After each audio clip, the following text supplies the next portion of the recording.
Doctor L.H. Hiranandani hospital ने अपना oxygen generating plant स्थापित किया। देश में आज कोविड-19 महामारी से ऑक्सीजन की भारी किल्लत नजर आ रही है। इसी बात को समझते हुए डॉक्टर L.H. हीरानंदानी हॉस्पिटल, एक सुपर मल्टी स्पेशलिस्ट अस्पताल, ने अपने परिसर के भीतर स्वयं के ऑक्सीजन जनरेटिंग का उद्घाटन किया। मुंबई ही नहीं, शायद देश भर में पहली बार ऐसा हुआ जब किसी निजी अस्पताल ने बाहर से ऑक्सीजन की खरीद पर निर्भरता को खत्म करने के लिए अपने परिसर में ही प्लांट स्थापित कर दिया। महाराष्ट्र राज्य के पर्यटन व पर्यावरण मंत्री आदित्य ठाकरे के हाथों ऑक्सीजन जनरेटिंग प्लांट का शुभारंभ हुआ। इस मौके पर डॉक्टर L.H. हीरानंदानी हॉस्पिटल के CEO डॉक्टर सुजीत चटर्जी तथा GM अनिल धनघरे उपस्थित थे। देखिए डॉक्टर L.H. हीरानंदानी अस्पताल से हमारी यह खबर।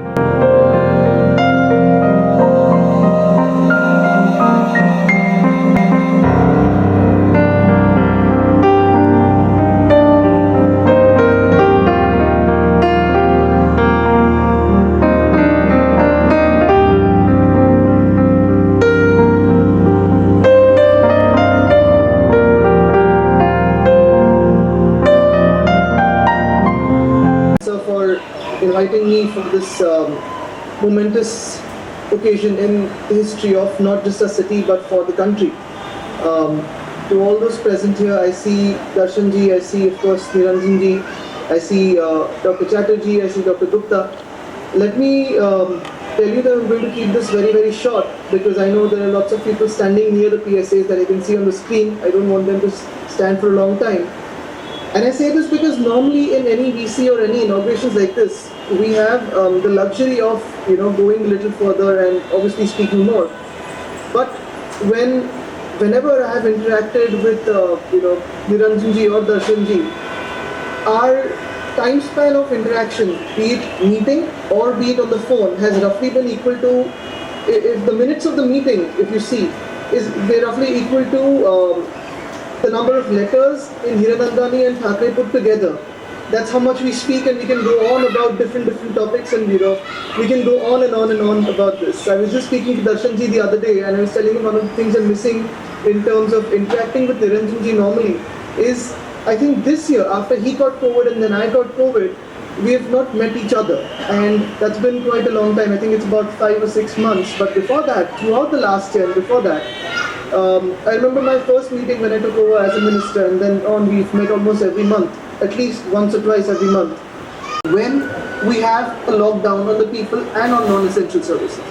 Darshan ji, I would want to congratulate you, but before congratulating you, I think I would want to wish you all the best, because congratulating also means that you have successfully completed something, and I don't want us to stop here. I want us to go further, because this is just the beginning of one of the few innovative ideas and one of the many more ideas that we're looking at, be it HGAS, be it education, be it such PSAs.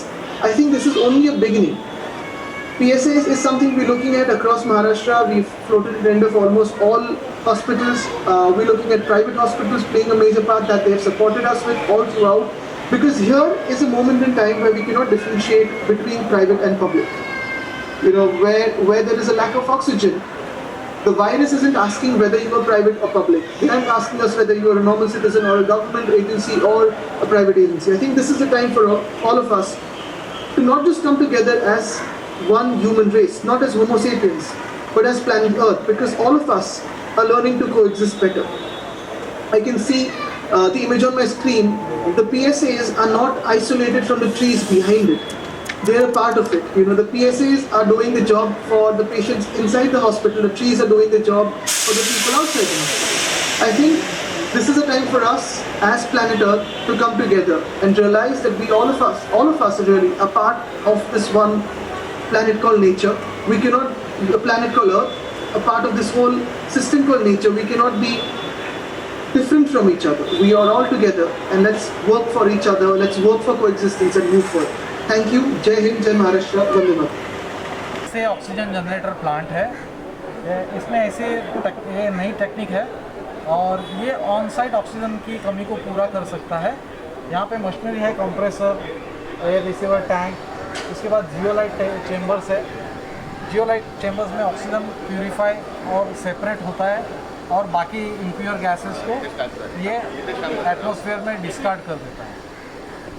Purified oxygen फिर oxygen chamber में आता है और वो oxygen chamber फिर hospital के central medical oxygen gases के साथ कनेक्ट होता है। ये देखिए, ये इसको कहते हैं प्रेशर, यानी कि PSA ऑक्सीजन जनरेटर जी। So pressure swing absorption. अच्छा, इससे क्या है कि जो हमारे अभी यहाँ जो एटमॉस्फेयर में जो ऑक्सीजन है उसको जनरेटर भीतर ले लेती है, उससे जो इम्प्योरिटीज़ हैं वो निकाल देती है और फिर नाइट्रोजन गैस अब्जॉर्ब हो जाता है। तो अभी जो नाइट्रोजन और कार्बन डाइऑक्साइड अगर निकल गया तो रहता है खाली ऑक्सीजन। तो ऑक्सीजन ये टैंक में आ जाता है और इसी टैंक से हम ऑक्सीजन पूरे हॉस्पिटल में दे सकते हैं, सप्लाई कर सकते हैं। अभी इसका सुविधा ये है कि जो हम लिक्विड मेडिकल ऑक्सीजन ले रहे हैं, जो हम सिलेंडर में ऑक्सीजन भर रहे हैं, उसका उपयोग तो हम करेंगे, मगर अगर कम हो गया तो हमारी कोई चिंता नहीं है। ऐसी स्थिति कभी नहीं आएगी जो पेशेंट एक जगह से दूसरी जगह भागे ऑक्सीजन के लिए।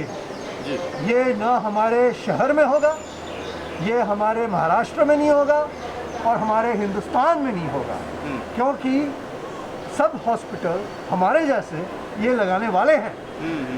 ये मैं आपको पूरा विश्वास दिलवाना चाहता हूँ कि सारे हॉस्पिटल अभी इस पे ही लगे हैं कि उनको भी ऐसा सिस्टम सेटअप करना चाहिए। तो क्या सर इसका कारण यह है कि जो तीसरी लहर आने की संभावना जताई जा रही है जुलाई एंड मिड अगस्त में, उसके लिए तैयारियां पहले से की जा रही हैं, क्योंकि तीसरी लहर किस पर कितनी घातक होगी इसकी कोई अब तक कोई इसका प्रेडिक्शन नहीं है?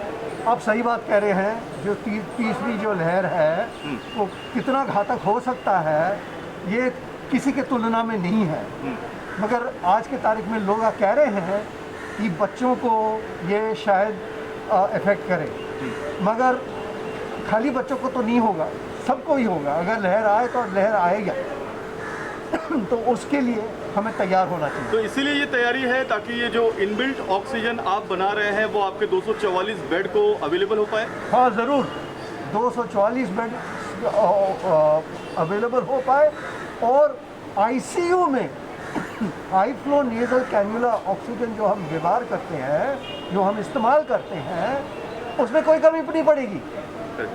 तो इससे फ़ायदेमंद जो होगा पेशेंट को बहुत फ़ायदा मिलेगा। Thank you sir.